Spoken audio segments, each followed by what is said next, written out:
देवपुर के राजकुमार रुक्मांग द्वारा अश्व का अपहरण, दोनों ओर की सेनाओं में युद्ध और पुष्कल के बाण से राजा वीरमणि का मूर्छित होना।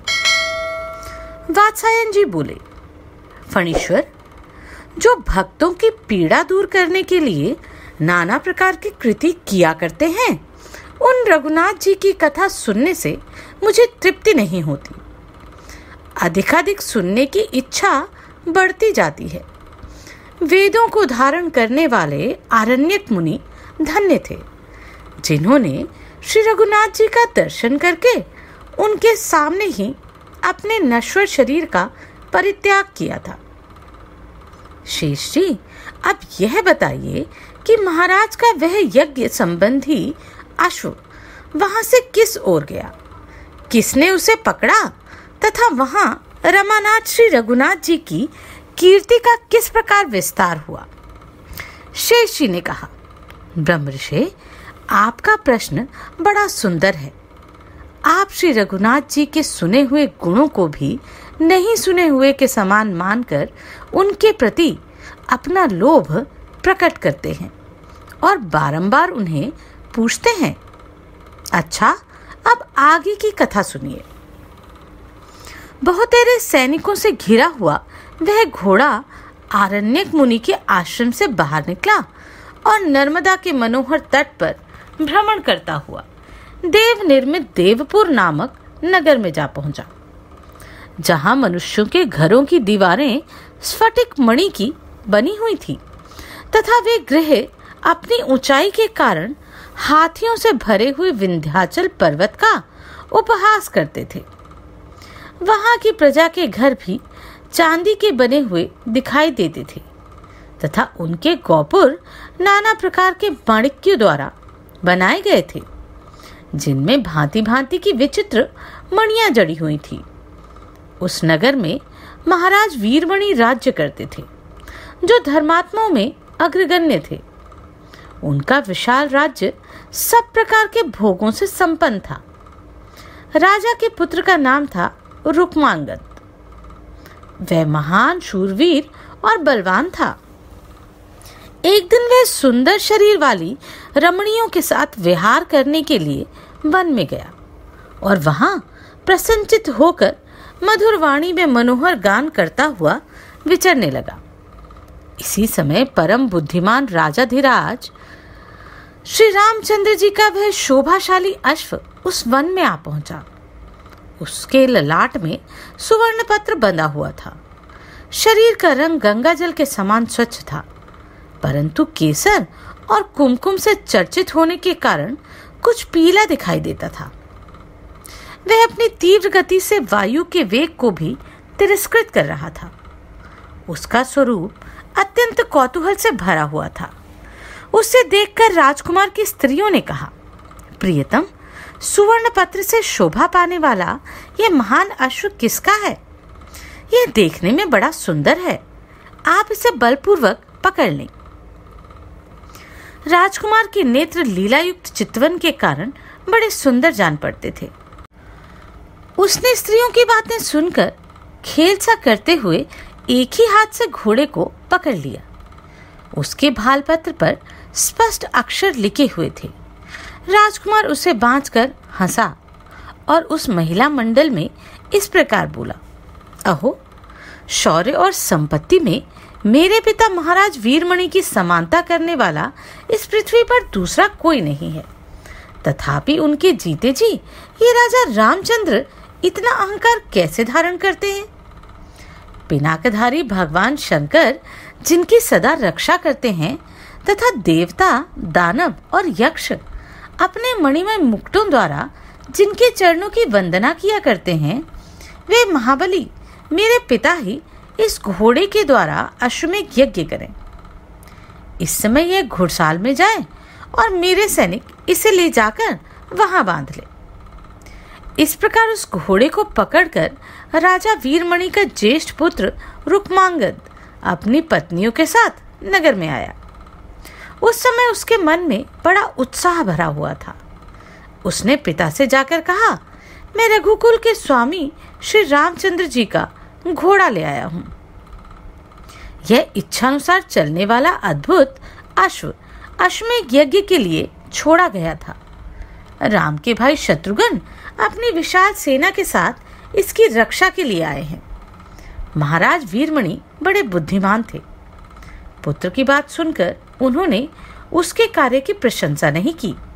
सोचा कि यह घोड़ा लेकर चुपके से चले आया है। इसका यह कार्य तो चोर के समान है। अद्भुत कर्म करने वाले भगवान शंकर राजा के इष्ट देव थे। उनसे राजा ने सारा हाल कह सुनाया। तब भगवान शिव ने कहा, राजन, तुम्हारे पुत्र ने बड़ा अद्भुत काम किया है। यह परम बुद्धिमान भगवान श्री रामचंद्र के महान अश्व को हर लाया है, जिनका मैं अपने हृदय में ध्यान करता हूँ।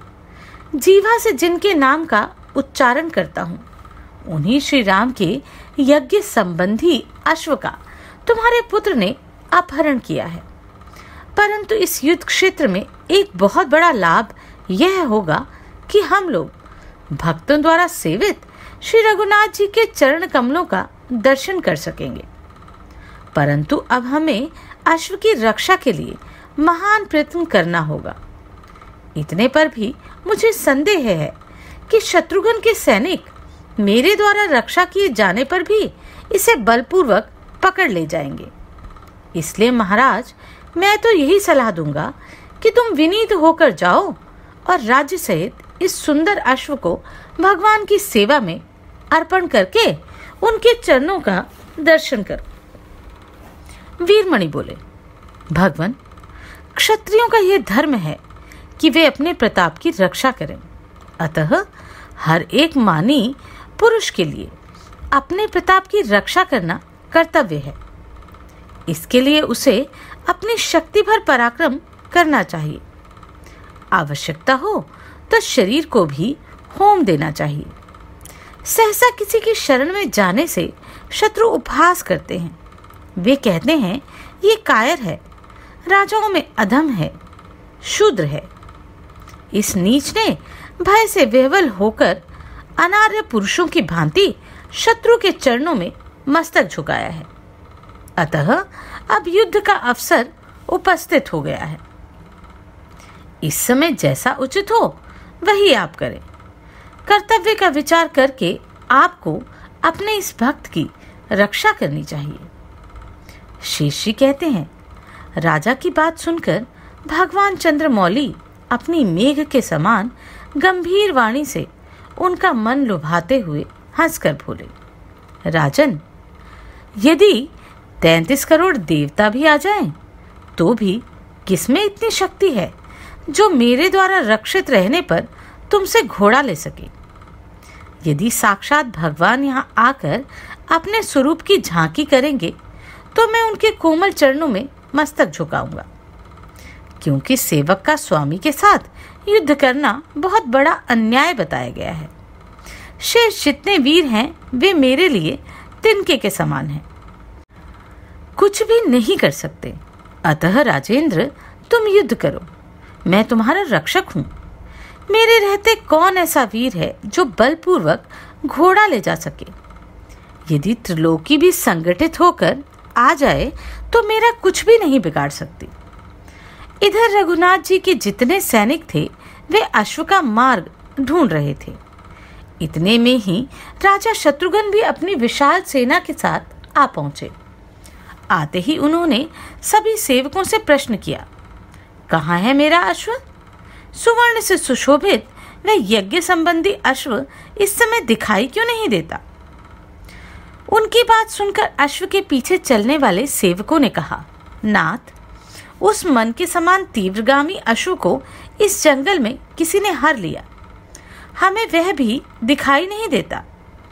सेवकों के वचन सुनकर राजा शत्रुघ्न ने सुमति से पूछा, मंत्रीवर, यहाँ कौन राजा निवास करता है? हमें अश्व की प्राप्ति कैसे होगी? जिसने आज हमारे अश्व का अपहरण किया है उस राजा के पास कितनी सेना है? इस प्रकार शत्रुघ्न जी मंत्री के साथ परामर्श कर रहे थे। इतने ही में देवश्री नारद युद्ध देखने के लिए उत्सुक होकर वहां चले आए। शत्रुघ्न ने उन्हें स्वागत सत्कार से संतुष्ट किया। वे बातचीत करने में बड़े चतुर थे, अतः अपनी वाणी से नारद जी को प्रसन्न करते हुए बोले, महामते बताइए, मेरा अश्व कहाँ है? उसका कुछ पता नहीं चलता। मेरे कार्यकुशल अनुचर भी उसके मार्ग का अनुसंधान नहीं कर पाते। नारद जी वीणा बजाते और श्री राम कथा का बारंबार गान करते हुए बोले, राजन, यहाँ देवपुर नाम का एक नगर है जिसमें वीरमणि नाम से विख्यात एक बहुत बड़े राजा राज्य करते हैं। उनका पुत्र इस वन में आया था, उसी ने अश्व को पकड़ लिया है। आज उस राजा के साथ तुम लोगों का बड़ा भयंकर युद्ध होगा। उसमें बड़े बड़े बलवान और शूरवीर मारे जाएंगे, इसलिए तुम पूरी तैयारी के साथ यहाँ स्थिरता पूर्वक खड़े रहो तथा सेना का ऐसा व्यू बनाओ जिसमें शत्रु के सैनिकों का प्रवेश करना अत्यंत कठिन हो। श्रेष्ठ राजा वीरमणि से युद्ध करते समय तुम्हें बड़ी कठिनाइयों का सामना करना पड़ेगा, तथापि अंत में विजय तुम्हारी ही होगी। भला संपूर्ण जगत में कौन ऐसा वीर है जो भगवान श्री राम को पराजित कर सके? ऐसा कहकर नारद जी वहां से अंतर्धान हो गए और देवता और दानवों के समान उन दोनों पक्षों का भयंकर युद्ध देखने के लिए आकाश में स्थित हो गए। उधर शूर शिरोमणि राजा वीरमणि ने रिपुवार नामक सेनापति को बुलाया और उसे अपने नगर में ढिंढोरा पिटवाने का आदेश दिया। सेनापति ने राजा की आज्ञा का पालन किया। प्रत्येक घर, रास्ते और सड़कों पर डंके की आवाज सुनाई देने लगी। लोगों को जो घोषणा सुनाई गई वह इस प्रकार थी, राजधानी में जो जो वीर उपस्थित हैं वह सभी शत्रुघ्न पर चढ़ाई करें। जो लोग वीरता के अभिमान में आकर राजा का उल्लंघन करेंगे वे महाराज के पुत्र या भाई ही क्यों ना हो, वध के योग्य समझे जाएंगे। फिर से डंका बजकर उपर्युक्त घोषणा दोहराई जाती है। सभी वीर सुन ले और सुनकर शीघ्र ही अपने कर्तव्य का पालन करें। विलंब नहीं होना चाहिए। नरश्रेष्ठ वीरमणि के सैनिक श्रेष्ठ योद्धा थे। उन्होंने ये घोषणा अपने कानों सुनी और कवच आदि से सुसज्जित होकर वे महाराज के पास गए। उनकी दृष्टि में युद्ध एक महान उत्सव के समान था। उसका अवसर पाकर उनका हृदय हर्ष और उत्साह से भर गया था। राजकुमार रूपमांगद भी अपने मन के समान वेगशाली रथ पर सवार होकर आए। उनके छोटे भाई शुभांगद भी अपने सुंदर शरीर पर बहुमूल्य रत्न में कवच धारण करके रणोत्सव में सम्मिलित होने के लिए प्रस्थित हुए। महाराज के भाई का नाम था वीर सिंह। वे सब प्रकार के अस्त्र शस्त्रों की विद्या में प्रवीण था। राजाज्ञा के अनुसार वे भी दरबार में आए, क्योंकि महाराज का शासन कोई लांघ नहीं सकता था। राजा का भांजा बलमित्र भी उपस्थित हुआ और सेनापति रिपुवार ने भी चतुरंगिनी सेना तैयार करके महाराज को इसकी सूचना दी। तदनंतर राजा वीरमणि सब प्रकार के अस्त्र शस्त्रों से भरे हुए अपने श्रेष्ठ रथ पर सवार हुए। वह रथ बहुत ऊंचा था और ऊंचे ऊंचे पहिए मणियों के बने हुए थे। चारों ओर से भेरियां बज रही थीं। उनके बजाने वाले बहुत अच्छे थे। भेरी बजते ही राजा की सेना संग्राम के लिए प्रस्तुत हुई। सर्वत्र कोलाहल छा गया। महाराज वीरमणि युद्ध के उत्साह से युक्त होकर रण क्षेत्र की ओर गए। शस्त्र संचालन में चतुर रथियों के द्वारा समूची सेना में महान कोलाहल छा रहा था। यह देखकर शत्रुघ्न ने सुमति से कहा, मंत्रीवर, मेरे अश्व को पकड़ने वाले बलवान राजा वीरमणि मुझसे युद्ध करने के लिए विशाल चतुरंगिनी सेना के साथ आ गए। अब किस तरह युद्ध आरंभ करना चाहिए? कौन कौन महाबली योद्धा इस समय युद्ध करेंगे, उन सबको आदेश दो। जिससे इस संग्राम में हमें मनोवांछित विजय प्राप्त हो। सुमति ने कहा, स्वामिन, वीर पुष्कल श्रेष्ठ अस्त्रों के ज्ञाता हैं। इस समय ये ही युद्ध करें। नीलरत्न आदि दूसरे योद्धा भी संग्राम में कुशल हैं, अतः वे भी युद्ध कर सकते हैं। आपको तो भगवान शंकर अथवा राजा वीरमणि के साथ ही युद्ध करना चाहिए। वे राजा बड़े बलवान और पराक्रमी हैं। उन्हें द्वंद्व युद्ध के द्वारा जीतना चाहिए। इस उपाय से काम लेने पर आपकी विजय होगी। इसके बाद आपको जैसा जचे वैसा ही कीजिए, क्योंकि आप तो स्वयं भी परम बुद्धिमान हैं। मंत्री की बात सुनकर शूरवीरों का दमन करने वाले शत्रुघ्न ने युद्ध के लिए निश्चय किया और श्रेष्ठ योद्धाओं को लड़ने की आज्ञा दी। संग्राम के लिए उनकी आज्ञा सुनकर युद्ध कुशल वीर अत्यंत उत्साह से भर गए और शत्रु सैनिकों के साथ युद्ध करने के लिए चल पड़े। वे हाथों में धनुष धारण किए युद्ध के मैदान में दिखाई दिए और बाणों की बौछार करके बहुतेरे विपक्षी योद्धाओं को विदीर्ण करने लगे। उनके द्वारा अपने सैनिकों का संहार सुनकर मणिमय रथ पर बैठा हुआ बलवान राजकुमार रुक्मांगद उनका सामना करने के लिए आगे बढ़ा। उसने अपने अनेकों बाणों की मार से शत्रु पक्ष के हजारों वीरों को उद्विग्न कर दिया। उनमें हाहाकार मच गया। राजकुमार बलवान था। उसने बल, यश और संपत्ति में अपनी समानता रखने वाले शत्रुघ्न तथा भरत कुमार पुष्कल को युद्ध के लिए ललकारा। वीररत्न, मुझसे युद्ध करने के लिए आओ। इन करोड़ों मनुष्यों को डराने या मारने से क्या लाभ? मेरे साथ घोर संग्राम करके विजय प्राप्त करो। रुक्मांगद के ऐसा कहने पर बलवान वीर पुष्कल हंस पड़े। उन्होंने अपने तीखे बाणों से राजकुमार की छाती में बड़े वेग से प्रहार किया। राजकुमार शत्रु के इस पराक्रम को नहीं सह सका।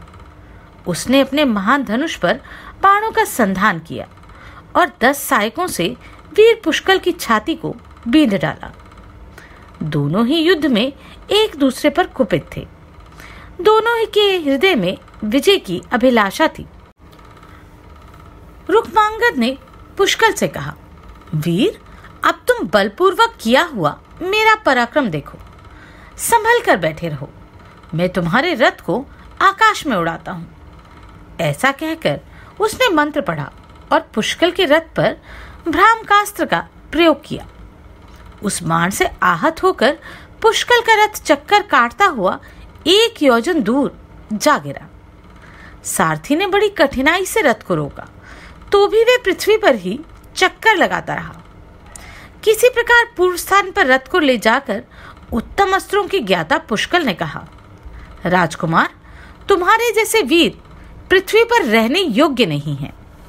तुम्हें तो इंद्र की सभा में रहना चाहिए। इसलिए अब देवलोक को ही चले जाओ। ऐसा कहकर उन्होंने आकाश में उड़ा देने वाले महान अस्त्र का प्रयोग किया।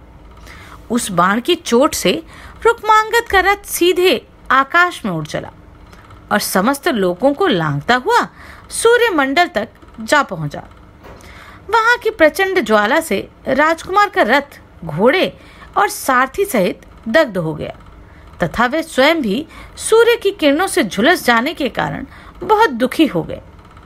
अंत में वे दग्ध होकर पृथ्वी पर गिर पड़े। उस समय युद्ध के अग्रभाग में महान हाहाकार मचा था। राजा वीरमणि अपने पुत्र को मूर्छित देखकर क्रोध में भर गए और रणभूमि के मध्य भाग में खड़े हुए पुष्कल की ओर चले। इधर कपिवर हनुमान जी ने जब देखा कि समुद्र के समान विशाल सेना के भीतर स्थित हुए राजा वीरमणि भरत कुमार पुष्कल को ललकार रहे हैं, तब वे उनकी ओर दौड़े। उन्हें आते देखकर पुष्कल ने कहा, महाकपे, आप क्यों युद्ध भूमि में लड़ने के लिए आ रहे हैं? राजा वीरमणि की यह सेना है ही कितनी? मैं तो इसे बहुत थोड़ी, अत्यंत तुच्छ समझता हूँ। जिस प्रकार आपने भगवान श्री राम की कृपा से राक्षस सेना रूपी समुद्र को पार किया था, इसी प्रकार मैं भी श्री रघुनाथ जी का स्मरण करके इस दुस्तर संकट को पार कर जाऊंगा। जो लोग दुस्तर अवस्था में पड़कर श्री रघुनाथ जी का स्मरण करते हैं, उनका दुख रूपी समुद्र सूख जाता है, इसमें तनिक भी संदेह नहीं है। इसलिए महावीर, आप चाचा शत्रुघ्न के पास जाइए। मैं भी एक क्षण में राजा वीरमणि को जीत कर आ रहा हूं। हनुमान जी बोले, बेटा, राजा वीरमणि से भिड़ने का साहस न करो। ये दानी शरणागत की रक्षा में कुशल, बलवान और शौर्य से शोभा पाने वाले हैं। तुम अभी बालक हो और राजा वृद्ध। ये संपूर्ण अस्त्र वेताओं में श्रेष्ठ हैं। इन्होंने युद्ध में अनेकों शूरवीरों को परास्त किया है। तुम्हें मालूम होना चाहिए कि भगवान सदाशिव इनके रक्षक हैं और सदा इनके पास रहते हैं। वे राजा की भक्ति के वशीभूत होकर इनकी नगरी में पार्वती सहित निवास करते हैं। पुष्कल ने कहा, कपिश्रेष्ठ, माना कि राजा ने भगवान शंकर को भक्ति से वश में करके अपने नगर में स्थापित कर रखा है, परंतु भगवान शंकर स्वयं जिनकी आराधना करके सर्वोत्कृष्ट स्थान को प्राप्त हुए हैं, वे श्री रघुनाथ जी मेरा हृदय छोड़कर कहीं नहीं जाते। जहाँ श्री रघुनाथ जी हैं, वहीं संपूर्ण चराचर जगत है। अतः मैं राजा वीरमणि को युद्ध में जीत लूंगा। धीरता पूर्वक कही हुई पुष्कल की ऐसी वाणी सुनकर हनुमान जी राजा के छोटे भाई वीर सिंह से युद्ध करने के लिए चले गए। पुष्कल द्वैरथ युद्ध में कुशल थे और सुवर्ण जनित रथ पर विराजमान थे। वे राजा को ललकारते देखकर उनका सामना करने के लिए वहां चले गए। उन्हें आया देखकर राजा वीरमणि ने कहा, बालक, मेरे सामने ना आओ। मैं इस समय क्रोध में भरा हूँ। युद्ध में मेरा क्रोध और भी बढ़ जाता है। यदि प्राण बचाने की इच्छा हो तो लौट जाओ, मेरे साथ युद्ध मत करो। राजा का यह वचन सुनकर पुष्कल ने कहा, राजन, आप युद्ध के मुहाने पर संभल कर खड़े हुए। मैं श्री राम का भक्त हूँ। मुझे कोई युद्ध में जीत नहीं सकता, चाहे वह इंद्रपद का ही अधिकारी क्यों ना हो। पुष्कल का ऐसा वचन सुनकर राजाओं में अग्रगण्य वीरमणि उन्हें निराबालक समझकर हंसने लगे। तत्पश्चात उन्होंने अपना क्रोध प्रकट किया। राजा को कुपित जानकर ऋणोन्मत्त वीर भरत कुमार ने उनकी छाती में 20 तीखे बाणों का प्रहार किया। उन बाणों को आते देखकर राजा ने अत्यंत कुपित होकर अपने तीक्ष्ण सायकों से उनके टुकड़े टुकड़े कर डाले। बाणों का कटा जाना देख शत्रु वीरों का विनाश करने वाले भरत कुमार के हृदय में बड़ा क्रोध हुआ। उन्होंने 3 बाणों से राजा के ललाट को बींध डाला। उन बाणों की चोट से राजा को बड़ी व्यथा हुई। वे प्रचंड क्रोध में भर गए और वीर पुष्कल की छाती में उन्होंने 9 बाण मारे। तब तो पुष्कल का क्रोध भी और बढ़ गया। उन्होंने तीखे पर्व वाले 100 बाण मारकर तुरंत ही राजा को घायल कर दिया। उन बाणों के प्रहार से राजा का कवच, किरीट, शीर्षस्त्राण तथा रथ सभी छिन्न भिन्न हो गए। तब वीरमणि दूसरे रथ पर सवार होकर भरत कुमार के सामने आए और बोले, श्री रामचंद्र जी के चरण कमलों में भ्रमर के समान अनुराग रखने वाले वीर पुष्कल, तुम धन्य हो। ऐसा कहकर अस्त्र विद्या में कुशल राजा ने उन पर असंख्य बाणों का प्रहार किया। वहां पृथ्वी पर और दिशाओं में अनेकों बाणों के सिवा दूसरा कुछ नहीं दिखाई देता था। अपनी सेना का यह संहार देखकर रथियों में अग्रगण्य पुष्कल ने भी शत्रु पक्ष के योद्धाओं का विनाश आरंभ किया। हाथियों के मस्तक विदीर्ण होने लगे, उनके मोती बिखर बिखर कर गिरने लगे। उस समय क्रोध में भरे हुए पुष्कल ने राजा वीरमणि को संबोधित करके शंख बजाकर निर्भयता पूर्वक कहा, राजन, आप वृद्ध होने के कारण मेरे मान्य हैं, तथापि इस समय युद्ध में मेरा महान पराक्रम देखिए। वीरवर, यदि 3 बाणों से मैं आपको मूर्छित न कर सकूं, तो जो महापापी मनुष्य पाप हारिणी गंगा जी के तट पर जाकर भी उनकी निंदा करके उनके जल में डुबकी नहीं लगाता, उसको लगने वाला पाप मुझे भी लगे। यह कहकर पुष्कल ने राजा के महान वक्षस्थल को, जो किवाड़ों के समान विस्तृत था, निशाना बनाया और एक अग्नि के समान तेजस्वी एवं तीक्ष्ण बाण छोड़ा। किंतु राजा ने अपने बाण से पुष्कल के इस बाण के 2 टुकड़े कर डाले। उनमें से एक टुकड़ा तो भूमंडल पर प्रकाशित करता हुआ पृथ्वी पर गिर पड़ा और दूसरा राजा के रथ पर गिरा। जब पुष्कल ने अपना मातृभक्ति जनित पुण्य अर्पण करके दूसरा बाण चलाया, किंतु राजा ने अपने महान बाण से उसको भी काट डाला। इससे पुष्कल के मन में बड़ा खेद हुआ। वे सोचने लगे, अब क्या करूं? इतने में ही उन्हें एक उपाय सूझ गया। वे श्रेष्ठ अस्त्रों के ज्ञाता तो थे ही। अपनी पीड़ा दूर करने वाले श्री रघुनाथ जी का उन्होंने मन ही मन स्मरण किया और तीसरा बाण छोड़ दिया। वह बाण सर्प के समान विषैला और सूर्य के समान प्रज्वलित था। उसने राजा की छाती में चोट पहुंचाकर उन्हें मूर्छित कर दिया। राजा के मूर्छित होते ही उनकी सारी सेना हाहाकार मचाती हुई भाग चली और पुष्कल विजयी हुए।